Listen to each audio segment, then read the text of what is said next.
Bienvenidos, Iglesia Conexión. ¿Cómo están? Bienvenidos a Más que Domingos, donde la fe apenas comienza. Saludos a toda la gente linda que nos está viendo. Gracias por sintonizarnos. Nuestro deseo es más que, ¿verdad?, salir por la televisión o por las redes. Nuestro deseo es poder bendecirles y tener siempre algo que compartir con ustedes, ¿verdad? Yes, así es. Y que les bendiga, ¿verdad?, su bondad. Los bendiga entre lunes y sábado, porque el domingo nos vemos en la iglesia. Así Porque es. esto es un podcast que lo hemos una extensión. Este podcast es una extensión de la Iglesia Conexión. Así es. Esa Conexión se encuentra en Jarrell, Texas. Jarrell, Texas, y es una iglesia maravillosa. Si quieres saber más de nosotros, www.conexiontx.com. conexiontx.com. Tenemos servicio los domingos, todos los domingos a las 5 de la tarde. Yes. Y realmente estamos contentos de poder compartir lo que está sucediendo, no solamente en nuestras iglesias, sino en nuestras vidas, como familia, ¿verdad? Como individuos. Y Dios ha estado hablándonos de muchas maneras y muchas formas, y hemos tenido muchas experiencias maravillosas que queremos compartir con ustedes. Ayer tuvimos un servicio maravilloso, muy bueno, poderoso. muy bueno. Se llamaba Vision Casting, la presentación de la visión, donde hablamos un rato de Nehemías. Nehemías es un individuo interesante. Tremendo.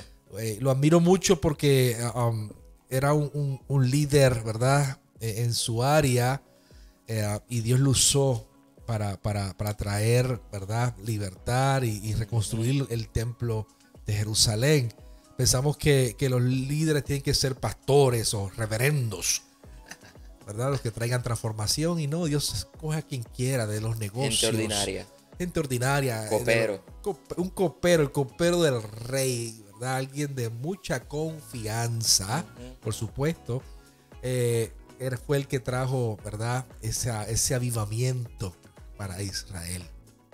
Así que puede venir de cualquiera. Nehemías es un ejemplo, puede venir de cualquiera. Y lo que hizo fue maravilloso y trajo restauración a toda una nación. Muchas veces lo que Dios te llama a hacer no va a ser fácil, va a tener oposición, pero si Dios te llamó, Él va a respaldar. Amén. Así es. Que nada, háblame algo de ayer.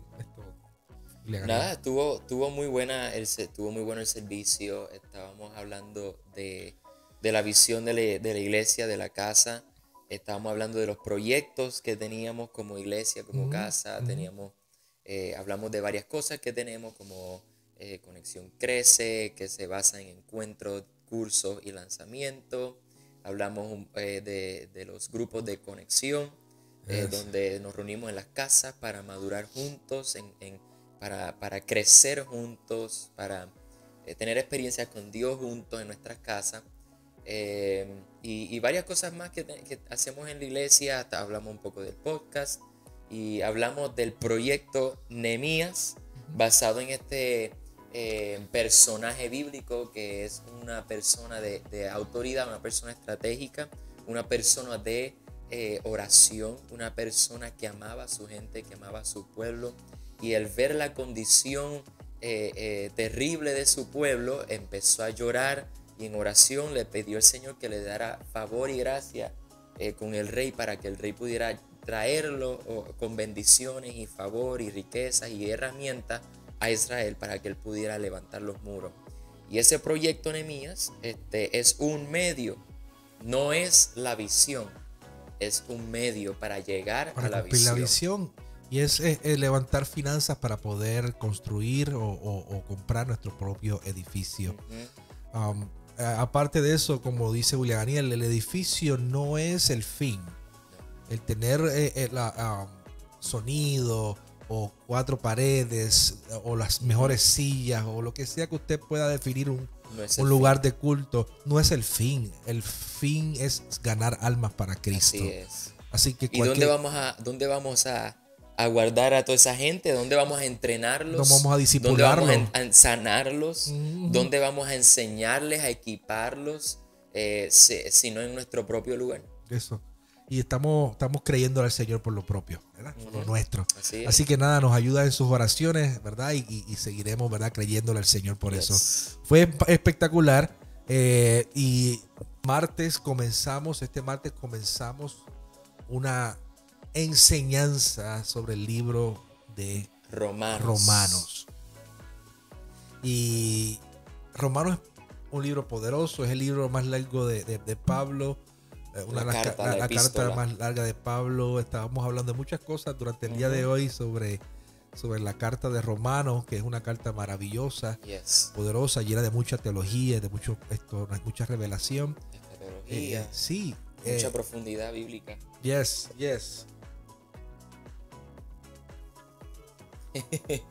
Quiero decirle que el libro de Romanos es mi libro favorito de la Biblia, porque el libro de Romanos es el libro más crudo de la revelación del Evangelio.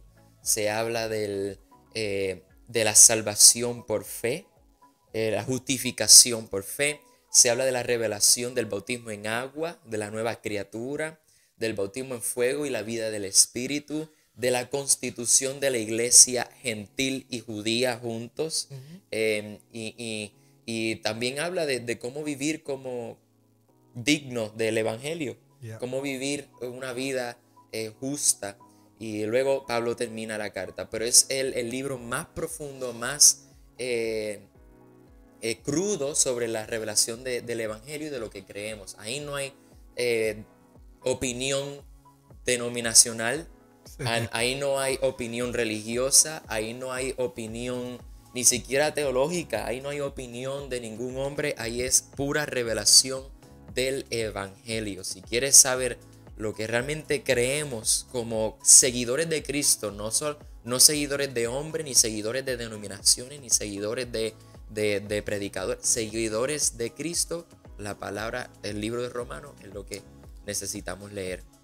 Y es un libro maravilloso, y hay un tema que nos mantuvimos un rato ahí, ¿verdad? Discutiendo, es el tema del espíritu religioso o de la religiosidad.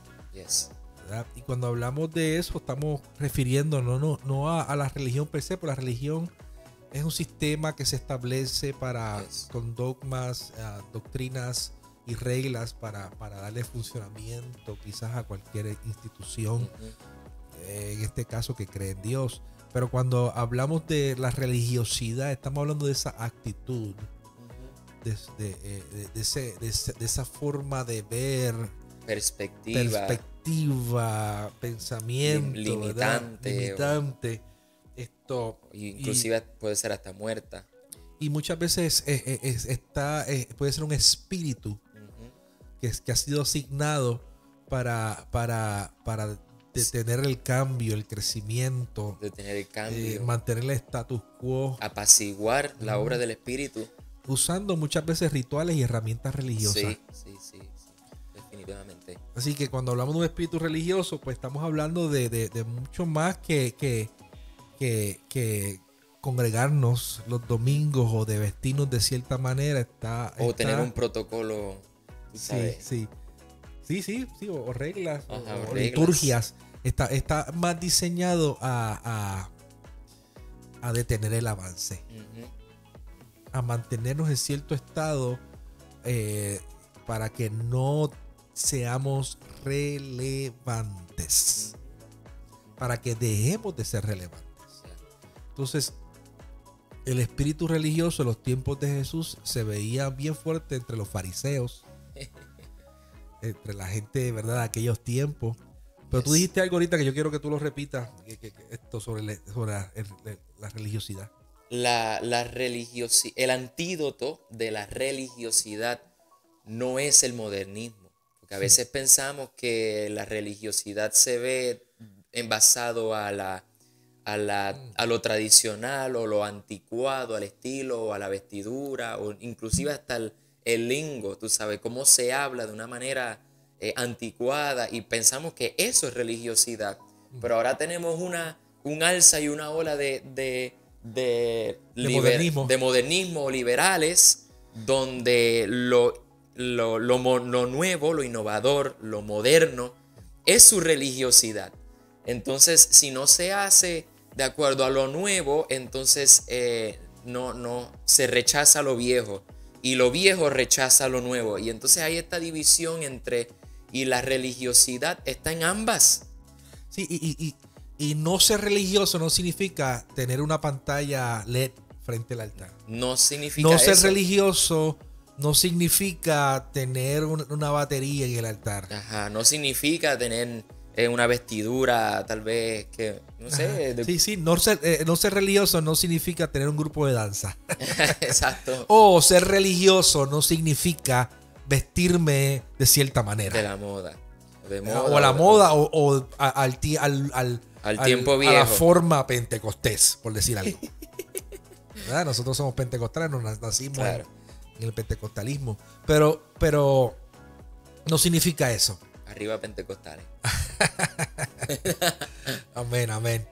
El espíritu religioso se encarga de cuestionar lo que Dios está haciendo. Perdón, terminaste.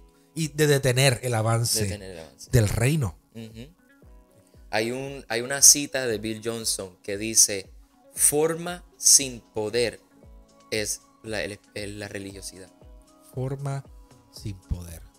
Son estructuras, son reglamentos, pero no hay vida detrás de eso. No hay un propósito, no hay un empuje o un impulso o vida del espíritu que avale tal vez ese tipo de esos reglamentos o reglas. Son reglas, formas, pero sin poder, vacías, son vanas, no tienen.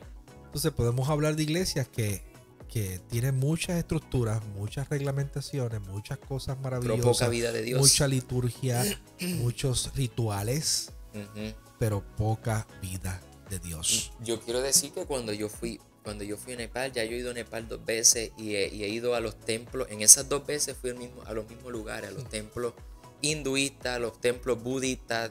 Nepal es la cuna de estas 2 religiones.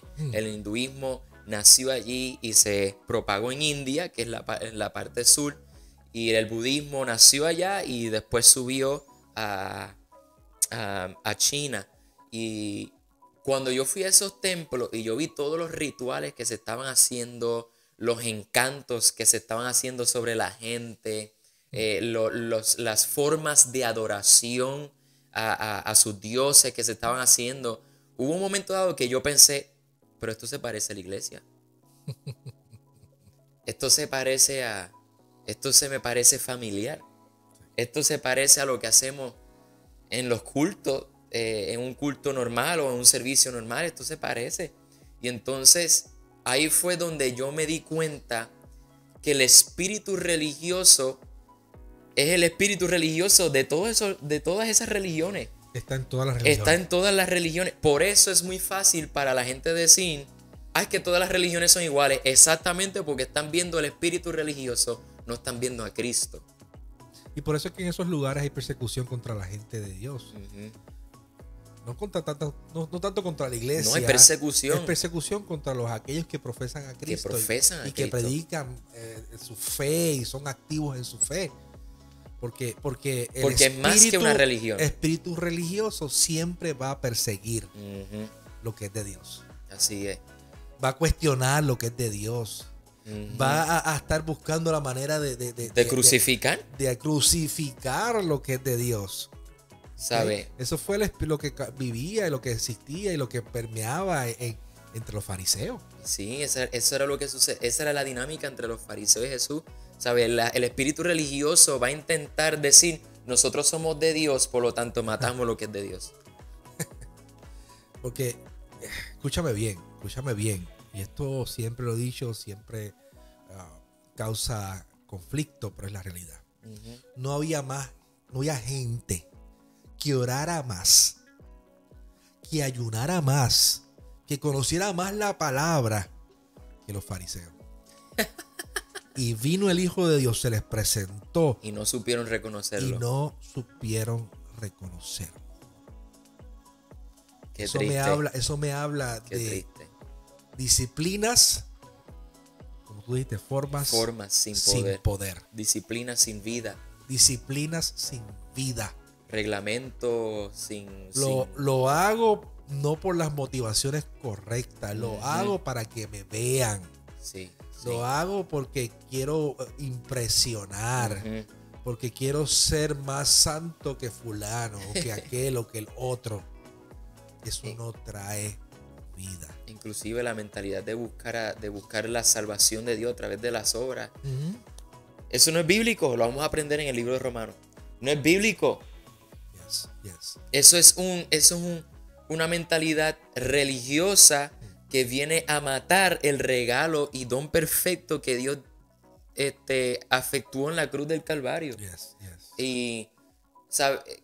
Cuando fui a Nepal, eso fue lo que yo me di cuenta. ¿Sabe? El espíritu religioso es lo mismo que yo vi allá, como también lo he visto en iglesias cristianas. Seguro. Es lo mismo. Y esa es la triste realidad de muchas iglesias que son religiosas, pero no tienen la vida de Cristo.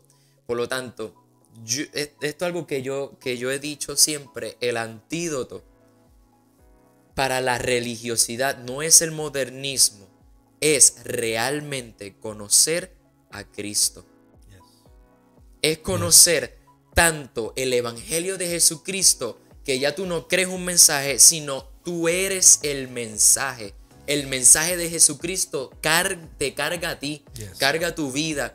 Ese es el antídoto, porque una persona que está sumergida en el mensaje de redención de la cruz y resurrección de Cristo, vive Cristo y no está esperando una oportunidad religiosa para poder ser alguien o algo, sino que es uno con Cristo. Ese es el antídoto de la religiosidad. No es vestirme cool, no es hablar tal vez anticuado o moderno, no son luces LED en la iglesia, que a eso nos gusta, pero eso, tú sabes que hubo un momento dado que en una iglesia en Puerto Rico, estábamos mudándonos y en esa iglesia íbamos a poner luces LED. Y yo me acuerdo que mi papá una vez dijo: me están preguntando por qué vamos a poner luces LED en la iglesia. Y yo le digo: ¿y por qué estamos poniéndolo? ¿Porque queremos ser cool? Y él dice: no, porque me gusta. Ya, así de fácil y sencillo. Un amigo mío en Puerto Rico que se viste brutal, tiene una vestimenta que parece un artista de estos así como Daddy Yankee, una cosa brutal. Y yo le digo: oye, ¿por qué tú te vistes así? ¿Por qué tú? Y él dice: no, es que porque me gusta. Y digo: es para atraer jóvenes, ¿verdad? Es para tal vez ser un buen, ¿verdad? Para que los jóvenes, para llamar la atención de los jóvenes. Dice: no, es que me gusta. Y esa es la clave. ¿Sabes? Cuando estamos haciendo cosas con la intención incorrecta, ahí no caemos en la religiosidad. Pero cuando hacemos algo porque estamos sumergidos en la persona de Cristo, porque nos gusta, hacemos cosas porque nos gusta y vemos cómo Dios avala esas cosas. Amén. Y de otra manera nos vamos a frustrar, nos vamos a cansar, nos vamos a agotar porque no tenemos vida. Estamos arrastrando con cosas viejas, con cosas que no tienen vida.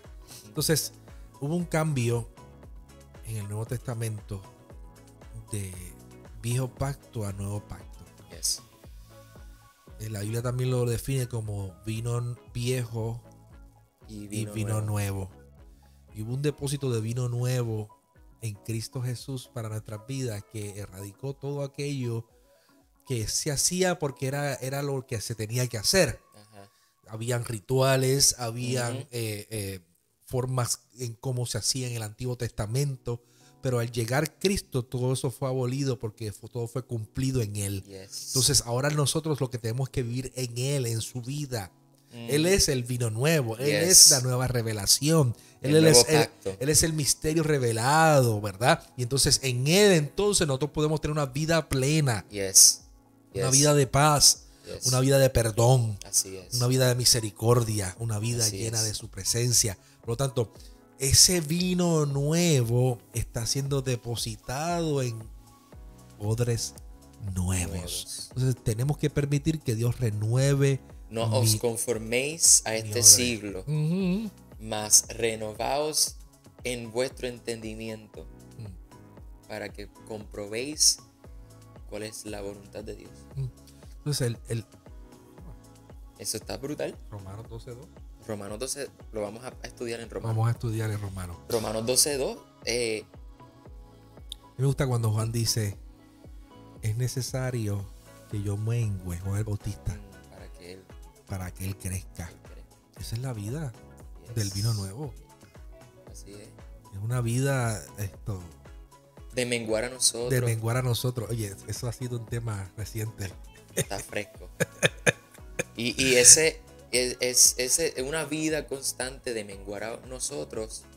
Eso es lo que produce en nosotros una renovación de nuestro entendimiento. Porque es un constante de negación a uno mismo para decir qué es lo que Dios quiere. Es una muerte constante. Y eso, en estos días estábamos preguntando y estábamos hablando íbamos de camino, yo no sé a dónde, a Dallas.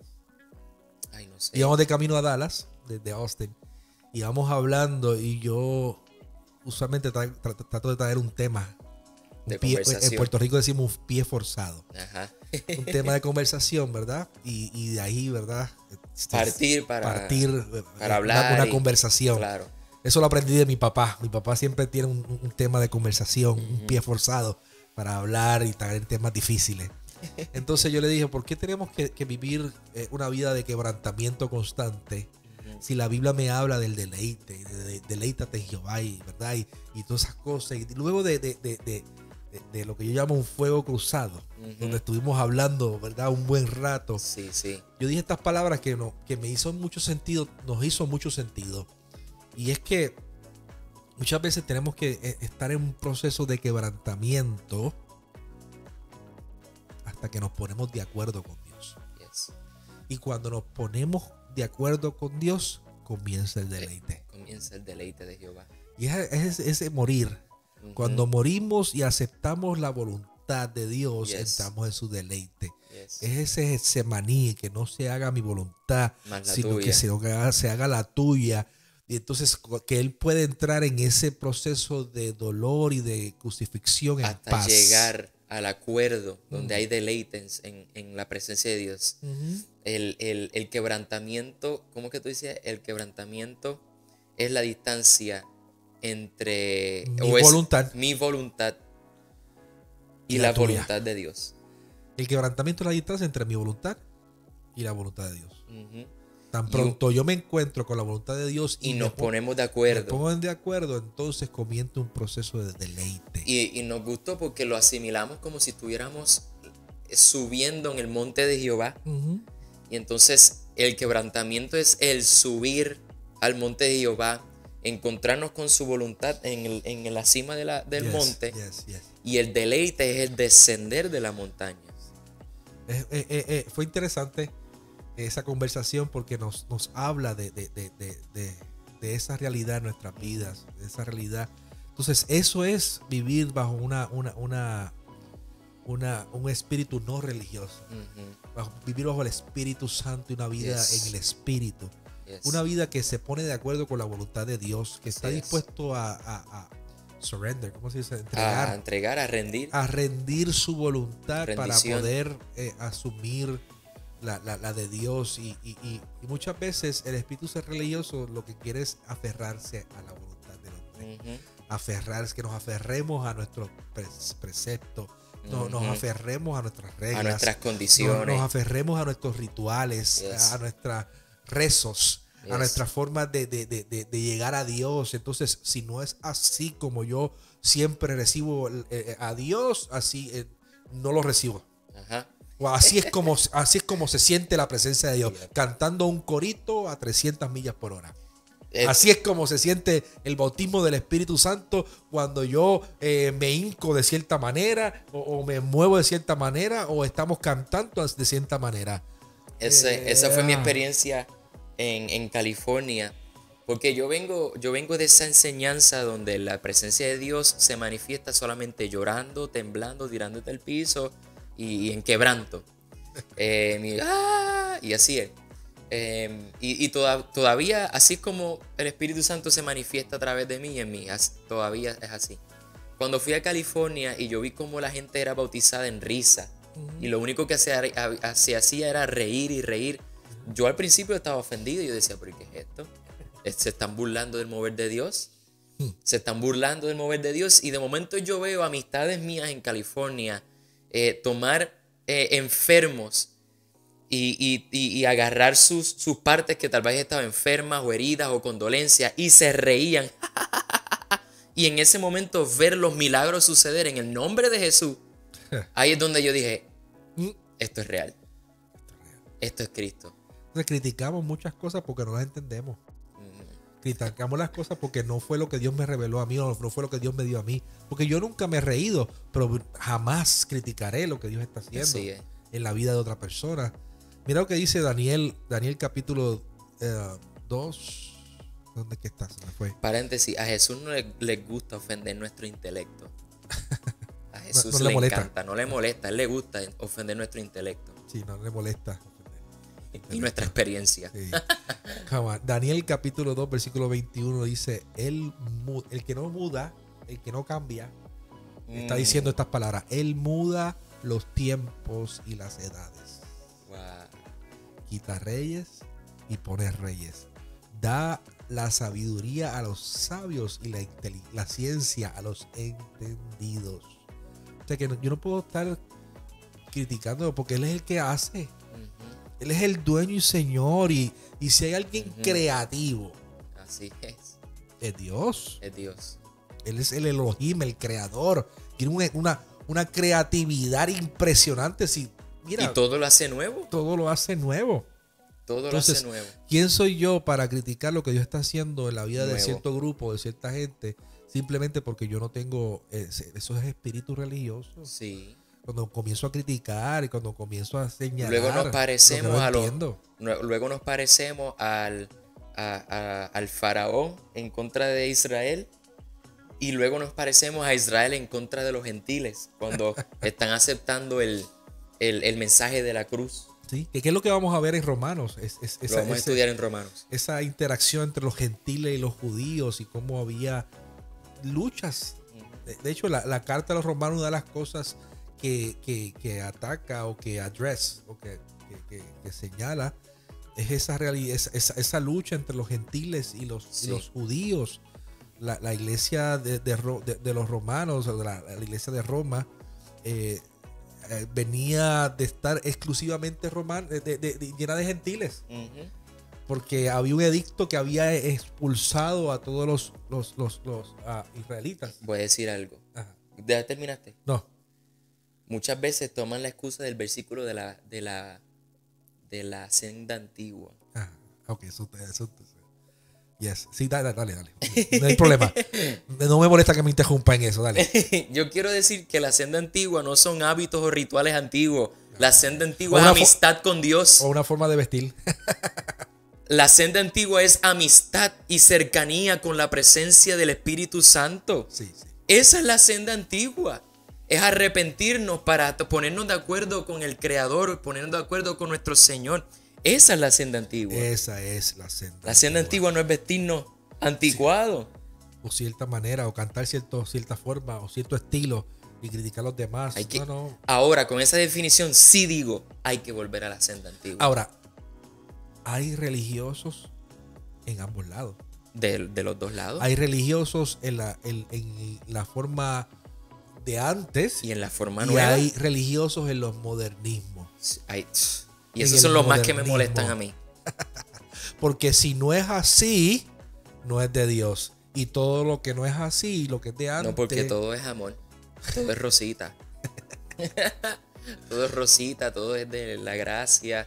Amamos la gracia y la gracia es de Dios. Y Dios, yo quiero decirle, porque también dicen, no, porque el Dios del nuevo pacto es el mismo del antiguo pacto. Exactamente, porque el mismo Dios del antiguo pacto fue el que eligió y escogió en su soberanía hacer un nuevo pacto.